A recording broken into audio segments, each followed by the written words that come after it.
হঠাৎ এক দুর্ঘটনা আর তাতেই থমকে গেল একটি পরিবারের স্বাভাবিক জীবনযাত্রা। দায়িত্ব পালন করতে গিয়ে জীবনের ঝুঁকির মুখে পড়লেন এক বিদ্যুৎ কর্মী। মানবিকতার হাত বাড়িয়ে দিলেন জননেতা।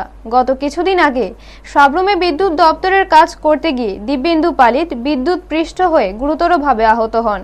সংকটজনক অবস্থায় প্রথমে তাকে সাবরুম হাসপাতালে ভর্তি করা হয়, পরে উন্নত চিকিৎসার জন্য স্থানান্তর করা হয় জিবিপি হাসপাতালে। তবে শারীরিক অবস্থার আরও অবনতি হলে চিকিৎসকদের পরামর্শে তাকে বহির্রাজ্যে নিয়ে যাওয়ার প্রয়োজন দেখা দেয়।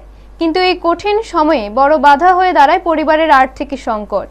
বিষয়টি সামনে আনে নিউজ তৎকাল 24, যার ফলে খবরটি দ্রুত মানুষের নজরে আসে।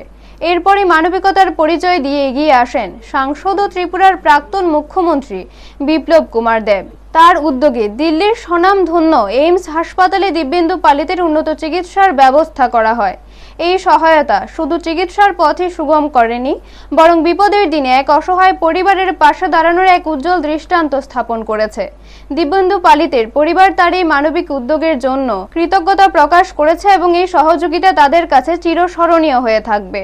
ব্যুরো রিপোর্ট, নিউজ তৎকাল 24।